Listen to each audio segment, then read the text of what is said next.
Kawaki has had what's gotta be considered the greatest fall off in manga history. Bro is insufferable now. Boruto's interrogation has begun, and it's over. Well, that was quick. Shout out my boy Lord 8th for coming in clutch once again, and we've got full confirmation that the new Shinju is indeed Shinki! There's so much to talk about after the conclusion of Two Blue Vortex chapter 14, so without further ado, let's hop right in.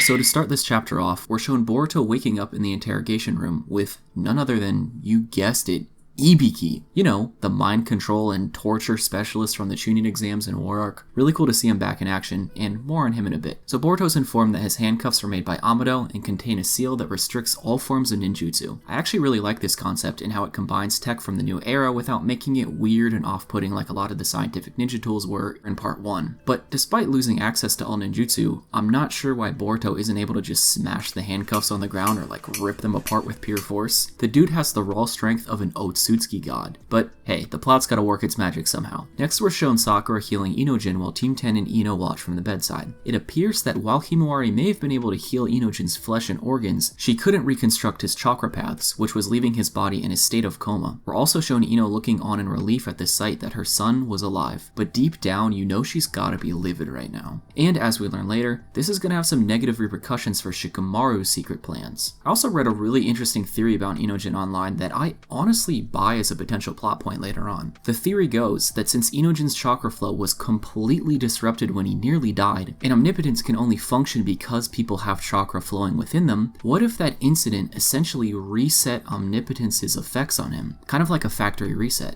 All of his chakra connections were severed, and only thanks to the power of Himawari and Sakura is he even going to survive. But let's say that damage reversed his memories back to normal. That could potentially play a huge role for Inojin's character. Back to the story, we're shown Kawaki and Ada chilling in their little sitcom house, talking about how Boruto's interrogation has begun. Damon reminded Kawaki that while omnipotence can't be altered, the lie he spread about Naruto's death is just that. A lie. If Boruto wanted to, he's fully capable of exposing Kawaki and revealing the truth. There's no Shinjutsu stopping anyone from believing it, but Kawaki quadrupled down on his lies, claiming that no matter what Boruto claims, he's still somehow responsible for Naruto's disappearance. Bro, what are you smoking? Side tangent, Kawaki has had what's gotta be considered the greatest fall off in manga history. Bro is insufferable now. He used to be my favorite character in part 1, and I've been patiently awaiting his return to greatness for a year now. You know, back when he had depth to his character, his story, and his decision making. He was such a well-written character in part 1 with so many great highlights and moments that just made him feel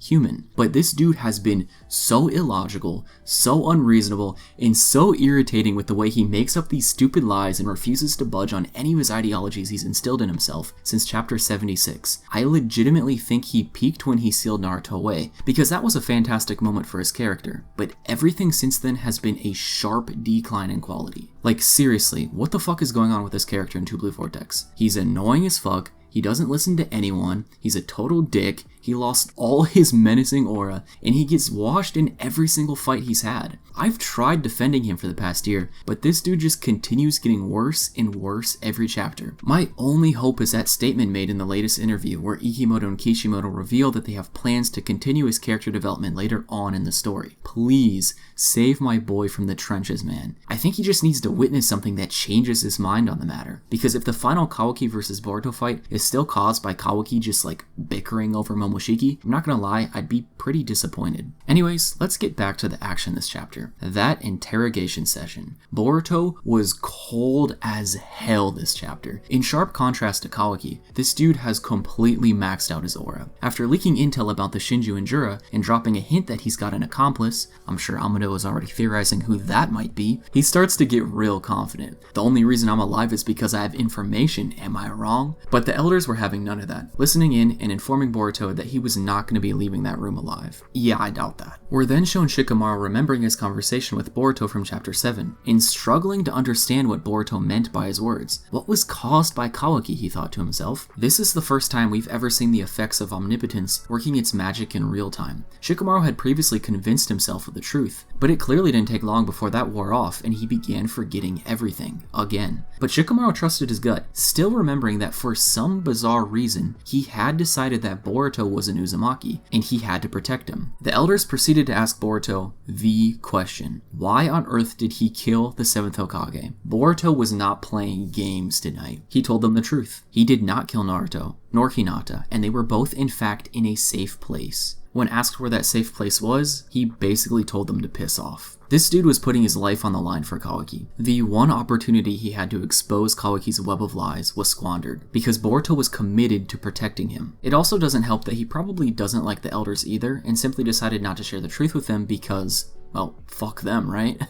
But Ibiki was ready to get started with what he does best: beating information out of people. This dude went to work, bashing his skull into the table, smacking him in the face, and punching his gut. We even get this sick-ass moment where Ibiki's all like, "I've been itching to beat the shit out of the guy who killed Naruto for years." And Boruto just jabs back at him like, "I guess you took your sweet old time, old geezer," causing even more beatdown from Ibiki. Boruto is rising up the ranks as one of the coldest dudes in the Naruto-verse, man, I swear. He was just too damn cool this whole chapter. After realizing that for whatever reason he needed to save Boruto, Shikamaru attempted to convince Ino once again to break Konoha code and create a private link between him and Boruto. But this time, Ino refused, clearly shaken up by the traumatic experience of nearly losing her child. She was done playing games with Shikamaru and denied his orders as Hokage, which actually means a lot. For one, it means Boruto has just lost his only reliable way of communicating with Shikamaru and getting help or intel like he did in his fight against Mitsuki. Additionally, it means that cracks are starting to form within Shikamaru's plan to protect Boruto, and with Ino no longer helping him, Shikamaru was kind of on his own now. Hell, Ino might even decide to tell others the secret Shikamaru's been hiding. Who knows? But Shikamaru had already come up with a plan B for saving Boruto. He commanded the interrogation to stop, ordering that Mitsuki's poison be used instead. I don't know if that was really the smartest call to make, since it might have set off some red flags for Konohamaru and Ibiki, but hell, it was one of the only last options he had. Shikamaru let Mitsuki in, and to our surprise, he actually saved Boruto. Shikamaru had given him the password to unlock Boruto's handcuffs, and either by Mitsuki miraculously following Shikamaru's orders over his own bloodlust, or somehow defying omnipotence when Boruto reminded him of his son, Mitsuki was in fact the one to let Boruto free. I'm more inclined to think that he may have been able to defy omnipotence, because he even informed Boruto where his belongings were in the security room. That puts our tally of all who may potentially know the truth about Boruto up to 9 now. Sarada, Sumire, Amado, Shikamaru, Ada, Damon, Kawaki, Koji, and Mitsuki. I could be missing more too, I don't know. Boruto didn't hesitate to head out, but not before flexing his iconic drip for all to bear witness. Detective Konohamaru was on the case immediately, identifying that the only people who knew the password to the handcuffs were him, Ibiki, and Shikamaru. Looks like the cracks were really starting to form in Shikamaru's plan now, and I'm all here for it. I mean, even the elders were pissed as hell at him, and rightfully so. His standing as the 8th Hokage might be treading on a fine line now. The plot just keeps getting thicker. And of course, I can't skip over that sweet ending. Good old Kankuro called to inform us that my prediction was correct. Gaara was just knocked out by some Clawgram, and his adopted son Shinki was eaten, confirming not only that we may be getting more world building in the manga here soon, but also that the new Shinju was indeed my boy Shinki. He's finally made his return after all these years. I'm super excited to see him back in action, and who his target will be. Considering the target's always just who's the closest to the victim, I'm assuming it's going to be Gaara, but I cannot describe to you how excited I would be if his target was, let's say,